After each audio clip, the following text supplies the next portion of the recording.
Hello, welcome back to Vidyanadi. എൻ്റെ ഒരു അടുത്ത വീഡിയോയിലേക്ക് എല്ലാവർക്കും സ്വാഗതം. ഇത് SCERT ചാപ്റ്റർ ഇന്ത്യൻ ഭരണഘടന അവകാശങ്ങളും കർത്തവ്യങ്ങളും എന്ന 9ാം ക്ലാസ് എട്ടാം ക്ലാസ്സിലെ 5ാമത്തെ ചാപ്റ്ററാണ്. വളരെ LGSന് LDCക്ക്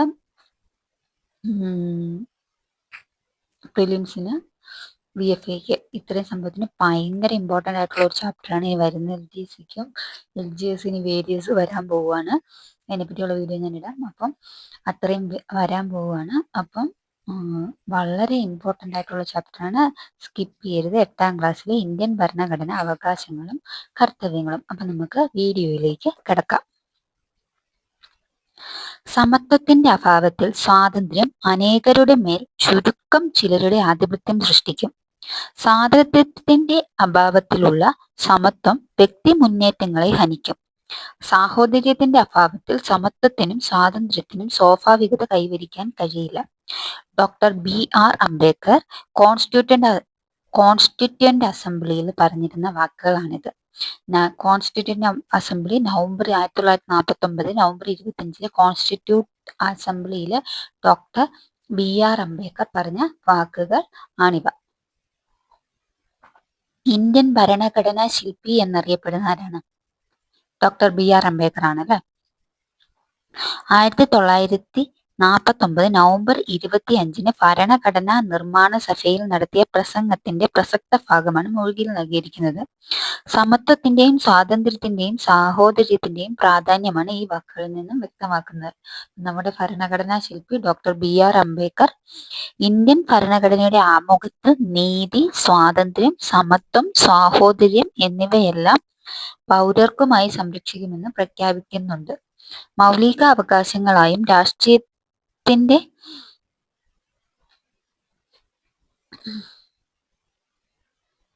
നിർദ്ദേശക തത്വങ്ങളായും ഇവയെ ഭരണഘടനയിൽ ഉൾപ്പെടുത്തിയിരുന്നു. രാഷ്ട്രത്തോടും സമൂഹത്തോടും പൗരർ പുലർത്തേണ്ട മൗലിക കർത്തവ്യങ്ങളും ഭരണഘടനയിൽ പ്രതിപാദിക്കുന്നു. ഭരണഘടനാ നിർമ്മാണ സഭ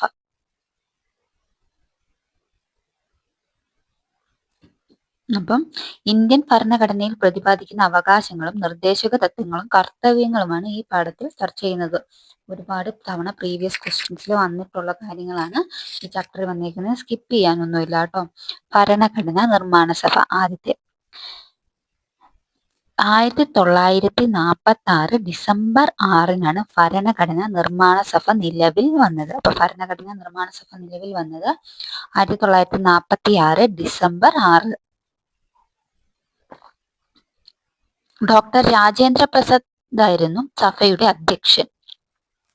ഇന്ത്യയുടെ പ്രധാനമന്ത്രിയായ ജവഹർലാൽ നെഹ്റു 3 പ്രധാന ഉപസമിതികളുടെ അധ്യക്ഷനായിരുന്നു. രൂപീകരണ വേളയിൽ 389 അംഗങ്ങൾ ഉണ്ടായിരുന്ന സഭ 1947 സ്വാതന്ത്ര്യത്തിൽ ലബ്ധിക്ക് ശേഷം 299 അംഗങ്ങളായി പുനഃസംഘടിക്കപ്പെട്ടു. ഭരണഘടനാ നിർമ്മാണ സഭ നിലവിൽ വന്നത് 1946 ഡിസംബർ 6. ഭരണഘടനാ നിർമ്മാണ സഭയുടെ അധ്യക്ഷൻ ഡോക്ടർ രാജേന്ദ്ര പ്രസാദ് ആയിരുന്നു. ഇന്ത്യയുടെ പ്രഥമ മന്ത്രി ജവഹർലാൽ നെഹ്റു ആയിരുന്നു. ഭരണഘടനാ നിർമ്മാണ സഭയുടെ 3 പ്രധാന ഉപസമിതികളുടെ അധ്യക്ഷനും ജവഹർലാൽ നെഹ്റു ആയിരുന്നു. രൂപീകരണ വേളയിലുള്ള അംഗസംഖ്യ എന്ന് പറയുന്നത് 389 സ്വാതന്ത്ര്യലബ്ധിക്ക് ശേഷം 299 അംഗങ്ങളുമായിരുന്നു. ഭരണഘടനാ ദിനമായി അറിയപ്പെടുന്നത് നവംബർ 26. ഭരണഘടനാ ദിനം നവംബർ 26 ഇന്ത്യയിൽ ഭരണഘടനാ ദിനമായി ആചരിക്കുന്നു. 1949 നവംബർ 26 ഭരണഘടനാ നിർമ്മാണ സഭ ഇന്ത്യൻ ഭരണഘടന അംഗീകരിച്ചതിന്റെ ഓർമ്മയ്ക്കാണ് ഈ ദിനം ആചരിക്കുന്നത്. അവകാശങ്ങൾ, റൈറ്റ്സ്. അവകാശങ്ങളുടെ പ്രാതിനിധ്യത്തെക്കുറിച്ചിട്ടുള്ള സെമിനാറിൽ പങ്കെടുത്തതിന് ശേഷം കുട്ടികൾ ടീച്ചറോട് സംസാരിക്കുന്നത് ശ്രദ്ധിക്കൂ. സംഭാഷണത്തിൽ പ്രതിപാദിക്കുന്ന അവകാശങ്ങൾ എന്തൊക്കെയാണ്?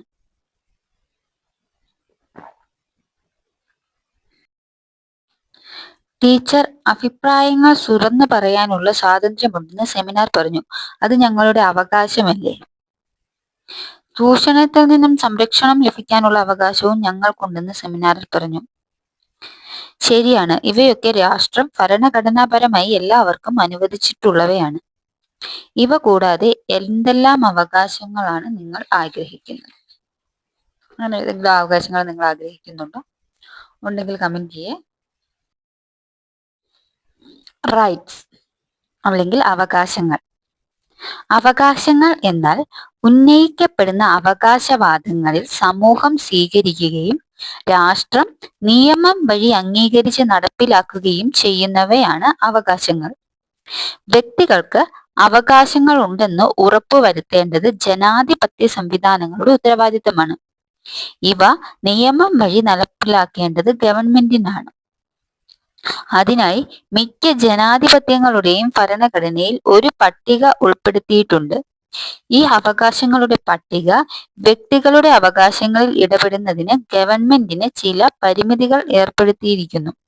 കൂടാതെ അവകാശ ലംഘനമുണ്ടായാൽ അതിനുള്ള പരിഹാരവും ഉറപ്പാക്കുന്നു.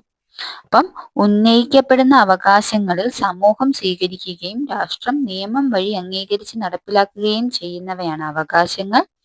വ്യക്തികൾക്ക് അവകാശങ്ങൾ ഉണ്ടെന്ന് ഉറപ്പുവരുത്തേണ്ടത് ജനാധിപത്യ സംവിധാനങ്ങളുടെ ഉത്തരവാദിത്തമാണ്. ഇവ നിയമം വഴി നടപ്പിലാക്കേണ്ടത് ആരാണ്? ഗവൺമെന്റ് ആണ്, അല്ലെ?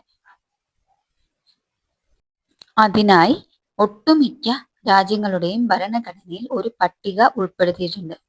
നമ്മുടെ പട്ടികകളുടെ എണ്ണം ആരെങ്കിലും പഠിച്ചിട്ടുണ്ടോ? പട്ടിക, നമുക്ക് എത്ര പട്ടികയുണ്ടെന്ന്? അങ്ങനെ നമുക്ക് എത്ര പട്ടികകൾ ഉണ്ടെന്ന് അറിയാവുന്ന ഒരു കമന്റ് ചെയ്യേ. അവകാശങ്ങളുടെ പട്ടിക വ്യക്തികളുടെ അവകാശങ്ങളിൽ ഇടപെടുന്നതിന് ഗവൺമെന്റിന് ചില പരിമിതികൾ ഏർപ്പെടുത്തിയിരിക്കുന്നു. കൂടാതെ അവകാശ ലംഘനമുണ്ടായാൽ അതിനുള്ള പരിഹാരവും ഉറപ്പാക്കുന്നു. മനുഷ്യാവകാശങ്ങൾ, ഹ്യൂമൻ റൈറ്റ്സ്. മനുഷ്യർ എന്ന നിലയിൽ ജാതി, മതം, വംശം, വർണ്ണം, ദേശം, ഭാഷ, ലിംഗ, പദവി തുടങ്ങിയ വിവേചനങ്ങൾ ഏതുമില്ലാത്ത അന്തസ്സുറ്റതും തുല്യനീതി അധിഷ്ഠിതവുമായ ജീവിതം നയിക്കുന്നതിന് ലോകത്തെല്ലാവർക്കും അവകാശമുണ്ട്. ഇത്തരത്തിൽ സാർവത്രികമായി മനുഷ്യന്റെ അഭിമാനത്തെയും വ്യക്തിത്വത്തെയും സംരക്ഷിക്കുന്ന അവകാശങ്ങളാണ് മനുഷ്യാവകാശങ്ങൾ അല്ലെങ്കിൽ ഹ്യൂമൻ റൈറ്റ്സ് എന്ന് പറയുന്നത്. അടുത്തതാണ് വളരെ ഇമ്പോർട്ടന്റ് ആണ്, ഫണ്ടമെന്റൽ റൈറ്റ്സ് അഥവാ മൗലികാവകാശങ്ങൾ. അന്തർദേശീയ തലത്തിൽ മൗലികാവകാശങ്ങളായി കണക്കാക്കുന്നതും ജനാധിപത്യ സംവിധാനത്തിൽ പൗരരുടെ അന്തസ്സിനും സ്വാതന്ത്ര്യത്തിനും അതിജീവനത്തിനും അനിവാര്യവുമായ ചില അടിസ്ഥാന അവകാശങ്ങളുണ്ട്. രാഷ്ട്രങ്ങൾ അംഗീകരിച്ച് സംരക്ഷിക്കുകയും നടപ്പിലാക്കുകയും ചെയ്യുന്ന ഇത്തരം അവകാശങ്ങളാണ് മൗലികാവകാശങ്ങൾ. ലോകത്ത് വിവിധ രാജ്യങ്ങളുടെ ഭരണഘടനകളിൽ അതത് രാജ്യങ്ങളിലെ സാഹചര്യങ്ങൾക്കനുസരിച്ച് ചില സുപ്രധാന അവകാശങ്ങൾ മൗലിക അവകാശങ്ങളായി ഉൾക്കൊള്ളിച്ചിട്ടുണ്ട്. മാനവ ചരിത്രത്തിലെ ചില സുപ്രധാന ഏടുകളാണ് മൗലിക അവകാശങ്ങൾ എന്ന ആശയത്തിലേക്ക് വഴിതെളിച്ചത്. താഴെ കൊടുത്തിരിക്കുന്ന ഫ്ലോ ചാർട്ട് ശ്രദ്ധിക്കൂ. അപ്പം മൗലിക അവകാശങ്ങളുടെ നാൾ വഴി അത് എന്തൊക്കെയാണ്? നമ്മുടെ മൗലിക അവകാശങ്ങളിൽ പെടുന്നതാണ് മൗലിക അവകാശങ്ങളുടെ നാൾ വഴി. ആദ്യത്തേത് മാഗ്ന കാർട്ട. Magna Carta 1215. പൗരാവകാശങ്ങളെയും സ്വാതന്ത്ര്യത്തെയും പരാമർശിക്കുന്ന ലോകത്തിലെ ആദ്യത്തെ ഔദ്യോഗിക രേഖയാണ് മാഗ്ന കാർട്ട. എന്താണ്? പൗരാവകാശങ്ങളെയും സ്വാതന്ത്ര്യത്തെയും പരാമർശിക്കുന്ന ലോകത്തിലെ ആദ്യത്തെ ഔദ്യോഗിക രേഖ. മാഗ്ന കാർട്ട എന്നാ നോക്കാം. ബ്രിട്ടനിൽ അവകാശങ്ങളെ സംബന്ധിച്ച് രൂപപ്പെട്ട ആദ്യകാല രേഖയാണ് മാഗ്ന കാർട്ട. വലിയ പ്രമാണം എന്നാണ് ഇതിന്റെ അർത്ഥം. രാജാവും രാജാവിന്റെ ഭരണകൂടവും നിയമത്തിനധീതരല്ല എന്ന് പ്രഖ്യാപിക്കുന്ന ഔദ്യോഗിക പ്രമാണമാണിത്. 1215 ഇംഗ്ലണ്ടിലെ ഭരണാധികാരിയായിരുന്ന ജോൺ രാജാവിനെ ഈ രേഖയിൽ ജനങ്ങൾ നിർബന്ധിച്ച് ഒപ്പുവെക്കുകയായിരുന്നു. ബ്രിട്ടീഷ് പാർലമെന്റിന്റെ അധികാരങ്ങൾക്കും നിയമങ്ങൾക്കും ഇത് പിന്നീട് അടിസ്ഥാനമായി മാറി. ഇംഗ്ലണ്ടിലെ petition of rights, bill of rights എന്നീ അവകാശ രേഖകൾ മാഗ്ന കാർട്ടയുടെ സ്വാധീനത്താൽ രൂപപ്പെട്ടവയാണ്. ഒന്ന്, മാഗ്ന കാർട്ട പൗരാവകാശങ്ങളുടെയും സ്വാതന്ത്ര്യത്തിന്റെയും പരാമർശിക്കുന്ന ലോകത്തിലെ ആദ്യത്തെ ഔദ്യോഗിക രേഖ. രണ്ടാമത്തേതാണ് അമേരിക്കൻ അവകാശ പത്രിക. United States bill of right 1789. ലോകത്തിലെ ആദ്യത്തെ എഴുതപ്പെട്ട ഭരണഘടനയിൽ പരാമർശിച്ചിരിക്കുന്ന അവകാശരേഖ. അപ്പം ലോകത്തിലെ ആദ്യത്തെ എഴുതപ്പെട്ട ഭരണഘടനയിൽ പരാമർശിച്ചിരിക്കുന്ന അവകാശരേഖ അമേരിക്കൻ അവകാശ പത്രിക. ലോകത്തിലെ ആദ്യത്തെ ഔദ്യോഗിക രേഖ മഗ്ന കാർട്ട. അമേരിക്കൻ അവകാശ പത്രിക അമേരിക്കൻ ഭരണഘടനയിൽ ഉൾക്കൊള്ളിച്ചിട്ടുള്ള അവകാശ പത്രികയാണ് അവകാശങ്ങളെക്കുറിച്ച് പ്രതിപാദിച്ചിരിക്കുന്നത്. മതവിശ്വാസത്തിനുള്ള അവകാശം, അഭിപ്രായ പ്രകടനത്തിനുള്ള അവകാശം, മാധ്യമ പ്രവർത്തനത്തിനുള്ള അവകാശം, സമാധാനപരമായി സംഘം ചേരാനുള്ള അവകാശം, ജീവനും സ്വത്തിനും സംരക്ഷണത്തിനുമുള്ള അവകാശം തുടങ്ങിയ അവകാശങ്ങൾ അമേരിക്കൻ ഭരണഘടന പൗരർക്ക് ഉറപ്പ് നൽകുന്നുണ്ട്. അടുത്തത് ഫ്രഞ്ച് വിപ്ലവത്തെ തുടർന്നുണ്ടായ മനുഷ്യാവകാശ പ്രഖ്യാപനം. Declaration of the rights of man and of the citizen 1789. ലോക രാജ്യങ്ങളെ സ്വാധീനിച്ച മനുഷ്യാവകാശങ്ങളെ നിർവചിക്കുന്ന അവകാശ പ്രമാണം. അടുത്തത് ഐക്യരാഷ്ട്ര സംഘടനയുടെ സാർവദേശീയ മനുഷ്യാവകാശ പ്രഖ്യാപനം. Universal declaration of human rights 1948. എല്ലാ അംഗരാജ്യങ്ങളിലും നടപ്പാക്കുന്നതായി ഐക്യരാഷ്ട്ര സംഘടന പുറപ്പെടുവിക്കുന്ന അവകാശ രേഖ. അടുത്തത് ഫ്രാൻസിലെ മനുഷ്യാവകാശ പ്രഖ്യാപനം. The declaration of the rights of man and of the citizen. 1789 ഫ്രാൻസിലെ ദേശീയ അസംബ്ലി പ്രഖ്യാപിച്ച അവകാശ രേഖയാണ് മനുഷ്യാവകാശ പ്രഖ്യാപനം. എല്ലാ പൗരർക്കും വ്യക്തിഗതവും കൂട്ടായുധവുമായ അവകാശങ്ങൾ ഈ രേഖ പ്രഖ്യാപിക്കുന്നുണ്ട്. പൗരർ ജന്മനാ സ്വതന്ത്രരും അവകാശങ്ങളിൽ തുല്യമുള്ളവരുമാണെന്നും സാമൂഹിക വ്യത്യാസങ്ങൾ പൊതുനന്മയുടെ അടിസ്ഥാനത്തിൽ മാത്രമേ സ്ഥാപിക്കപ്പെടുകയുള്ളൂ എന്നും ഈ പ്രഖ്യാപനം പറയുന്നു. മുകളിൽ കൊടുത്തിരിക്കുന്ന അവകാശ രേഖകൾ മൗലിക അവകാശങ്ങൾ എന്ന ആശയത്തിന്റെ രൂപീകരണത്തിൽ സുപ്രധാന പങ്ക് വഹിച്ചിട്ടുണ്ട്. പല ജനാധിപത്യ രാജ്യങ്ങളിലെയും ഭരണഘടനയിൽ മൗലിക അവകാശങ്ങൾ ഉൾപ്പെടുത്തിയതിൽ ഇവ സ്വാധീനം ചെലുത്തിയിട്ടുണ്ട്. നമ്മുടെ ഭരണഘടനയിലും ചില അവകാശങ്ങൾ മൗലിക അവകാശങ്ങളായി ഉൾക്കൊള്ളിച്ചിട്ടുണ്ട്. മൗലിക അവകാശങ്ങൾ ഇന്ത്യൻ ഭരണഘടനയിൽ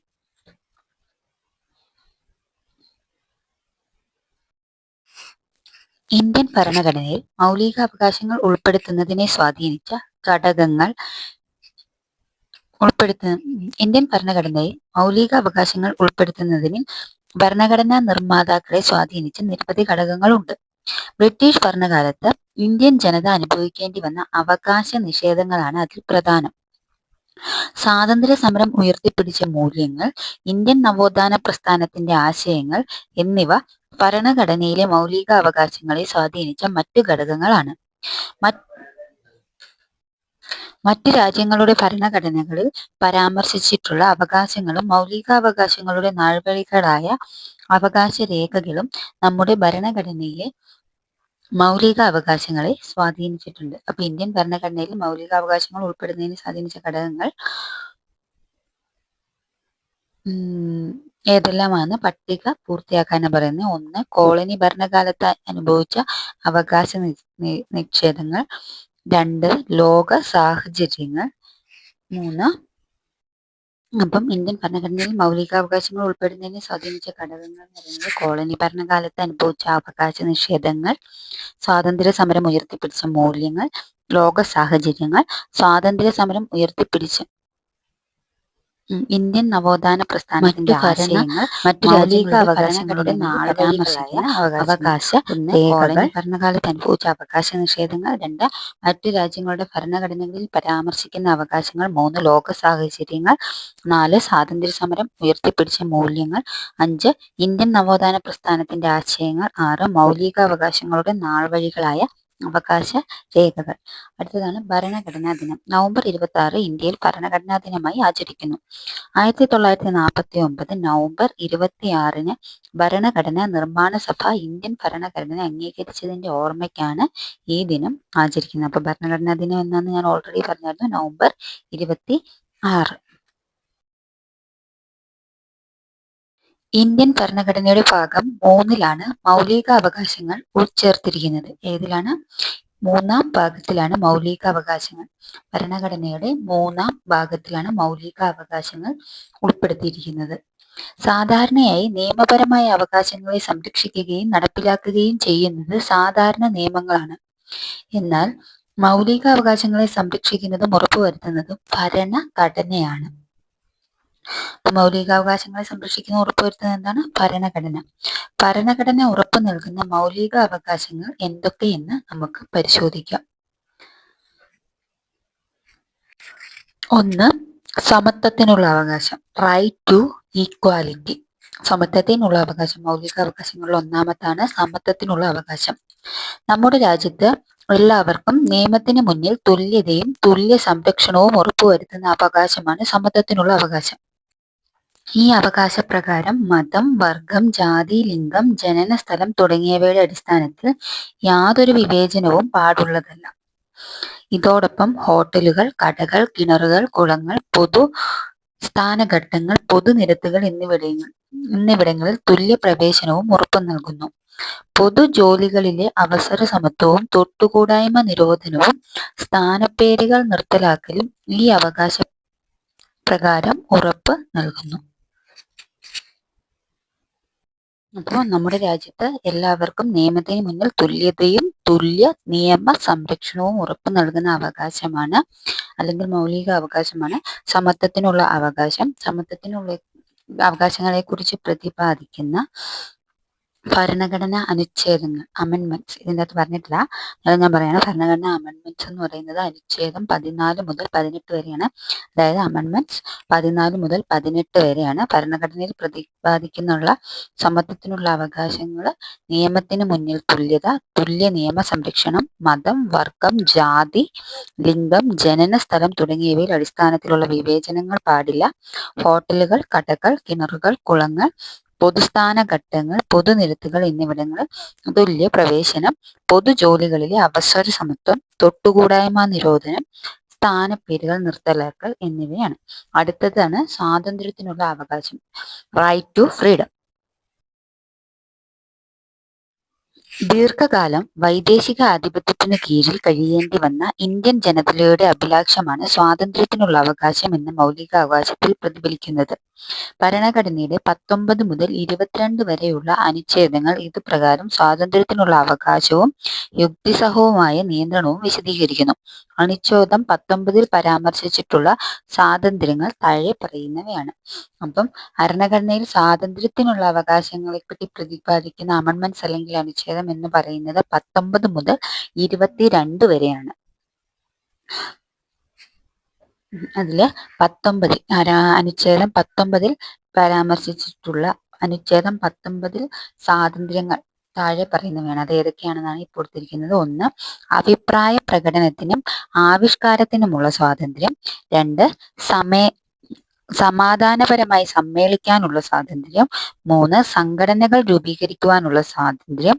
4. ഇന്ത്യയിൽ എവിടെയും സ്വതന്ത്രമായി സഞ്ചരിക്കുവാനുള്ള സ്വാതന്ത്ര്യം. ഇഷ്ടമുള്ള തൊഴിൽ, വ്യവസായം, കച്ചവടം എന്നിവയിൽ ഏർപ്പെടുന്നതിനുള്ള സ്വാതന്ത്ര്യം. 6 എണ്ണമാണ് നമുക്ക് 19 മുതൽ 22 വരെയുള്ള അനുച്ഛേദത്തിൽ 19 പരാമർശിച്ചിരിക്കുന്നത്. അഭിപ്രായ പ്രകടനത്തിനും ആവിഷ്കാരത്തിനുമുള്ള സ്വാതന്ത്ര്യം, സമാധാനപരമായി സമ്മേളിക്കാനുള്ള സ്വാതന്ത്ര്യം, സംഘടനകൾ രൂപീകരിക്കാനുള്ള സ്വാതന്ത്ര്യം, ഇന്ത്യയിൽ എവിടെയും സ്വതന്ത്രമായി സഞ്ചരിക്കാനുള്ള സ്വാതന്ത്ര്യം, ഇന്ത്യയിൽ എവിടെയും സ്ഥിരമായി താമസിക്കാനുള്ള സ്വാതന്ത്ര്യം, ഇഷ്ടമുള്ള തൊഴിൽ, വ്യവസായം, കച്ചവടം എന്നിവയിൽ ഉൾപ്പെടുന്നതിനുള്ള സ്വാതന്ത്ര്യം. ഇതുകൂടാതെ വിദ്യാഭ്യാസത്തിനുള്ള അവകാശം, ജീവനും വ്യക്തി സ്വാതന്ത്ര്യത്തിനുമുള്ള അവകാശം തുടങ്ങിയ അവകാശങ്ങൾ 20 മുതൽ 22 വരെയുള്ള അമെൻമെന്റ്സിൽ അല്ലെങ്കിൽ അനുച്ഛേദത്തിൽ പറയുന്നുണ്ട്. അതായത് ഇത് കൂടാതെ വിദ്യാഭ്യാസത്തിനുള്ള അവകാശം, ജീവനും വ്യക്തി സ്വാതന്ത്ര്യത്തിനുള്ള അവകാശം തുടങ്ങിയ അവകാശങ്ങൾ 20 മുതൽ 22 വരെയുള്ള അനുച്ഛേദങ്ങളിൽ പ്രതിപാദിക്കുന്നുണ്ട്.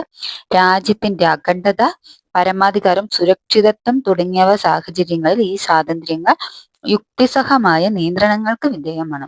എങ്കിലും ഇത് രാജ്യത്തിന്റെ അഖണ്ഡത, പരമാധികാരം, സുരക്ഷിതത്വം ഇവയെ ഇത് ബാധിക്കുന്നു എന്ന് കണ്ടിട്ടുണ്ടെങ്കിൽ ഇത് എല്ലാം നിയന്ത്രണങ്ങൾക്ക് വിധേയമായിരിക്കും എന്നാണ് പറയുന്നത്. അടുത്തത് വിദ്യാഭ്യാസ അവകാശ നിയമം, റൈറ്റ് ടു എഡ്യൂക്കേഷൻ ആക്ട് 2009. ഇത് കൂട്ടിച്ചേർക്കപ്പെട്ടതാണ്. Right to education act 2009. അപ്പൊ ആദ്യം സമത്വത്തിനുള്ള അവകാശം, റൈറ്റ് ടു ഈക്വാലിറ്റി. 2 സ്വാതന്ത്ര്യത്തിനുള്ള അവകാശം, റൈറ്റ് ടു ഫ്രീഡം. മൂന്നാമത്തേത് വിദ്യാഭ്യാസ അവകാശ നിയമം, റൈറ്റ് ടു എഡ്യൂക്കേഷൻ ആക്ട് 2009. 2002 86 ഭരണഘടനാ ഭേദഗതിയിലൂടെ അനുച്ഛേദം 21A പ്രകാരമാണ് വിദ്യാഭ്യാസം മൗലിക അവകാശമായി പ്രഖ്യാപിക്കപ്പെട്ടത്. 2009 വിദ്യാഭ്യാസ അവകാശ നിയമം പാർലമെന്റ് അംഗീകരിച്ചു. 2010 ഏപ്രിലിൽ നിയമം പ്രാബല്യത്തിൽ വന്നു. ഈ നിയമപ്രകാരം 6 വയസ്സിനും 14 വയസ്സിനും ഇടയിലുള്ള എല്ലാ കുട്ടികൾക്കും സൗജന്യവും നിർബന്ധിതവും ഗുണനിലവാരമുള്ളതുമായ വിദ്യാഭ്യാസം ഉറപ്പാക്കി. അതായത് വിദ്യാഭ്യാസം ഈ മൗലികാവകാശമായി പ്രഖ്യാപിക്കപ്പെട്ടത് ഭരണഘടനാ ഭേദഗതിയിലൂടെയാണ്. ഏത് 2002 86 ഭരണഘടനാ ഭേദഗതി പ്രകാരമാണ്.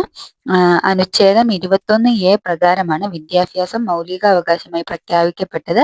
വിദ്യാഭ്യാസ അവകാശ നിയമം പാർലമെന്റ് അംഗീകരിച്ചത് 2009 വിദ്യാഭ്യാസ അവകാശ നിയമം പ്രാബല്യത്തിൽ വന്നത് 2010 ഏപ്രിലാണ്. ഈ നിയമപ്രകാരം 6 വയസ്സിനും 14 വയസ്സിനും ഇടയിലുള്ള എല്ലാ കുട്ടികൾക്കും സൗജന്യവും നിർബന്ധിതവും ഗുണനിലവാരമുള്ളതുമായ വിദ്യാഭ്യാസം ഉറപ്പാക്കി. ഇനി അടുത്തതാണ് ചൂഷണത്തിനുള്ള അവകാശം, റൈറ്റ് അഗൈൻസ്റ്റ് എക്സ്പ്ലോയിറ്റേഷൻ. നമ്മുടെ രാജ്യത്ത് പല വിഭാഗം ജനങ്ങളും മുഖ്യധാരയിൽ നിന്നും അകറ്റി നിർത്തപ്പെടുന്നതും ചൂഷണം ചെയ്യപ്പെടുന്നതുമായ സാമൂഹിക സാഹചര്യം നിലവിലുണ്ടായിരുന്നു. അടിമത്തം, മനുഷ്യക്കടത്ത്, നിർബന്ധിത ജോലി, ബാലവേല തുടങ്ങിയ ചൂഷണങ്ങളെ ഇല്ലാതാക്കി സുരക്ഷിത ജീവിതം ഉറപ്പു നൽകുകയാണ് ചൂഷണത്തിനെതിരായ അവകാശത്തിലൂടെ ഇന്ത്യൻ ഭരണഘടന ചെയ്യുന്നത്. ഭരണഘടനയുടെ അനുച്ഛേദം 23 എല്ലാ അടിമ ജോലികളെയും മനുഷ്യക്കച്ചവടത്തെയും നിരോധിക്കുകയും കുറ്റകരമായി പ്രഖ്യാപിക്കുകയും ചെയ്യുന്നു. അനുച്ഛേദം 24 പ്രകാരം 14 വയസ്സിന് താഴെയുള്ള കുട്ടികളുടെ ഖനികളിലോ വ്യവസായശാലകളിലോ മറ്റ് അപകട മേഖലകളിലോ ജോലി ചെയ്യിക്കുന്നത് നിരോധിച്ചിരിക്കുന്നു. അപ്പം അടിമത്തം, മനുഷ്യക്കടത്ത്, നിർബന്ധിത ജോലി, ബാലവേല തുടങ്ങിയ ചൂഷണങ്ങളെ ഇല്ലാതാക്കി സുരക്ഷിത ജീവിതം ഉറപ്പു നൽകുകയാണ് ചൂഷണത്തിനെതിരായ അവകാശത്തിലൂടെ ഇന്ത്യൻ ഭരണഘടന ചെയ്യുന്നത്. ചൂഷണങ്ങളിൽ നിന്നുമുള്ള സംരക്ഷണം ഉറപ്പുവരുത്തുന്ന അമെൻഡ്മെന്റ്സ് അല്ലെങ്കിൽ അനുച്ഛേദം എന്ന് പറയുന്നത് 23 24 എല്ലാവിധ അടിമ ജോലികളെയും മനുഷ്യക്കച്ചവടത്തെയും നിരോധിക്കുകയും കുറ്റകരമായി പ്രഖ്യാപിക്കുകയും ചെയ്യുന്ന അമെൻഡ്മെന്റ് അല്ലെങ്കിൽ അനുച്ഛേദം എന്ന് പറയുന്നത് 23. 14 വയസ്സിന് താഴെയുള്ള കുട്ടികളെ ഖനികളിലോ വ്യവസായശാലകളിലോ മറ്റ് അപകട മേഖലകളിലോ ജോലി ചെയ്യിപ്പിക്കുന്നത് നിരോധിക്കുന്നത് അനുച്ഛേദം 24. അടുത്തതാണ് മതസ്വാതന്ത്ര്യത്തിനുള്ള അവകാശം, right to freedom of religion. ഇന്ത്യയിൽ ഓരോരുത്തരും സ്വകാര്യമായ മതം അനുവർത്തിക്കുന്നതും അനുഷ്ഠിക്കുന്നതിനും പ്രചരിക്കുന്നതിനുമുള്ള സ്വാതന്ത്ര്യം ഭരണഘടന അനുവദിക്കുന്നു. ഇന്ത്യയിൽ ഓരോരുത്തരും സ്വകാര്യമായ മതം അനുവർത്തിക്കുന്നതും അനുഷ്ഠിക്കുന്നതും പ്രചരിപ്പിക്കുന്നതിനുമുള്ള സ്വാതന്ത്ര്യം ഭരണഘടന അനുവദിക്കുന്നു. ഈ അവകാശം അവരവരുടെ മനസാക്ഷിക്കനുസരിച്ച് പ്രവർത്തിക്കുവാനുള്ള സ്വാതന്ത്ര്യം ഉൾക്കൊള്ളുന്നവയാണ്. എല്ലാ മതങ്ങൾക്കും തുല്യ പരിഗണനയും തുല്യ സംരക്ഷണവും മതസ്വാതന്ത്ര്യത്തിനുള്ള അവകാശം ഉറപ്പു നൽകുന്നുണ്ട്. മതസ്വാതന്ത്ര്യത്തിനുള്ള അവകാശങ്ങളിൽ പ്രതിപാദിക്കുന്ന അവകാശങ്ങളാണ്: ഓരോരുത്തരെയും സ്വകാര്യമായ മതം അനുവർത്തിക്കുകയും അനുഷ്ഠിക്കുന്നതിനും പ്രചരിപ്പിക്കുന്നതിനുമുള്ള സ്വാതന്ത്ര്യം, മനസാക്ഷികൾക്കനുസരിച്ച് മതസ്വാതന്ത്ര്യം പിന്തുടരുന്നതിനുള്ള സ്വാതന്ത്ര്യം, എല്ലാ മതങ്ങൾക്കും തുല്യ പരിഗണനയും തുല്യ സംരക്ഷണവും. എന്നാൽ ഈ അവകാശങ്ങൾ പൊതുക്രമം, ആരോഗ്യം, ധാർമ്മികത എന്നിവയുടെ നിയന്ത്രണങ്ങൾക്ക് വിധേയമായിരിക്കും. അതാണ് മതസ്വാതന്ത്ര്യത്തിനെ കുറിച്ചുള്ള അവകാശം അല്ലെങ്കിൽ റൈറ്റ് ടു ഫ്രീഡം റിലീജിയൻ എന്ന് പറയുന്നത്. അടുത്തത് സാമൂഹികവും വിദ്യാഭ്യാസപരവുമായ അവകാശങ്ങൾ, കൾച്ചറൽ ആൻഡ് എഡ്യൂക്കേഷണൽ റൈറ്റ്സ്. വൈവിധ്യങ്ങൾ നിറഞ്ഞ ഒരു രാജ്യമാണ് ഇന്ത്യ.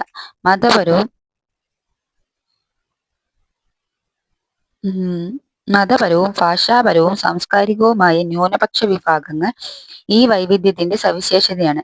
രാജ്യത്തിന്റെ ഏതെങ്കിലും ഒരു പ്രത്യേക ഭാഗത്തോ രാജ്യത്തൊട്ടാകെയോ മറ്റ് വിഭാഗങ്ങളെക്കാൾ എണ്ണത്തിൽ കുറവുള്ളവരും ഒരു പൊതുഭാഷയോ മതമോ സംസ്കാരമോ പിന്തുടരുന്നവരുമായ ജനവിഭാഗങ്ങളാണ് ന്യൂനപക്ഷങ്ങൾ. ന്യൂനപക്ഷ വിഭാഗങ്ങൾക്ക് അവരുടെ സംസ്കാരവും ഭാഷയും ലിപിയും സംരക്ഷിക്കുന്നതിനും വികസിപ്പിക്കുന്നതിനുമുള്ള മാർഗങ്ങളാണ് സാംസ്കാരികവും വിദ്യാഭ്യാസപരവുമായ അവകാശം. ഇതുപ്രകാരം മതപരവും ഭാഷാപരവും സാംസ്കാരികവും എല്ലാ ന്യൂനപക്ഷങ്ങൾക്കും അവരുടേതായ വിദ്യാഭ്യാസ സ്ഥാപനങ്ങൾ സ്ഥാപിക്കുന്നതിനും നടത്തുന്നതിനുമുള്ള അവകാശമുണ്ട്. അതിലൂടെ അവർക്ക് സ്വന്തം സംസ്കാരത്തെ സംരക്ഷിക്കാനും പരിപോഷിക്കുവാനും സാധിക്കും. നമ്മുടെ സംസ്ഥാനത്തെ ന്യൂനപക്ഷ വിഭാഗങ്ങൾ ഏതൊക്കെയാണ്? ഭാഷാ ന്യൂനപക്ഷങ്ങൾ 4 ഉണ്ട്. ഏതൊക്കെയാണ്? ഭാഷാ ന്യൂനപക്ഷങ്ങൾ, മതന്യൂനപക്ഷങ്ങൾ, സാംസ്കാരിക ന്യൂനപക്ഷങ്ങൾ, ലിംഗ ന്യൂനപക്ഷങ്ങൾ. നമ്മുടെ സംസ്ഥാനത്തെ ന്യൂനപക്ഷ വിഭാഗങ്ങൾ 4 ഭാഷാ ന്യൂനപക്ഷങ്ങൾ, മതന്യൂനപക്ഷങ്ങൾ, സാംസ്കാരിക ന്യൂനപക്ഷങ്ങൾ, ലിംഗ ന്യൂനപക്ഷങ്ങൾ. അപ്പം നമ്മുടെ അടുത്ത ഇതാണ് ഭരണഘടനാപരമായ പരിഹാരങ്ങൾക്കുള്ള അവകാശം. Right to constitutional remedies. ഭരണഘടനാപരമായ പരിഹാരങ്ങൾക്കുള്ള അവകാശമാണ് അടുത്ത അവകാശം. അപ്പം റൈറ്റ് ടു കോൺസ്റ്റിറ്റ്യൂഷണൽ റെമഡീസ്. വ്യക്തിയുടെ രക്ഷയ്ക്കും ഭദ്രതയ്ക്കും നൽകാവുന്ന അതിശ്രേഷ്ഠമായ പരിരക്ഷകളിലൊന്നാണ് ഭരണഘടനാപരമായ പരിഹാരങ്ങൾക്ക് അവകാശം.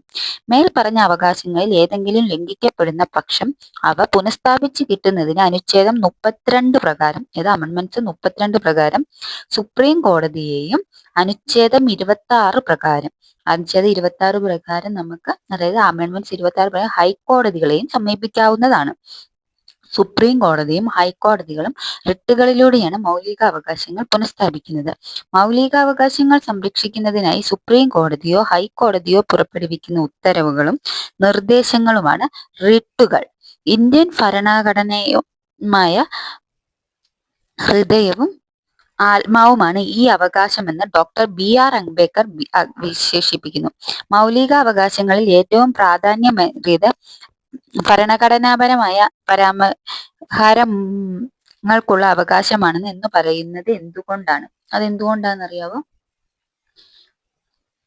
അതറിയാവുന്നവർ കമന്റ് ചെയ്യുക. ഇപ്പൊ ഇത്രയും പറഞ്ഞതിൽ നിങ്ങൾക്ക് മനസ്സിലായി കാണുമല്ലോ.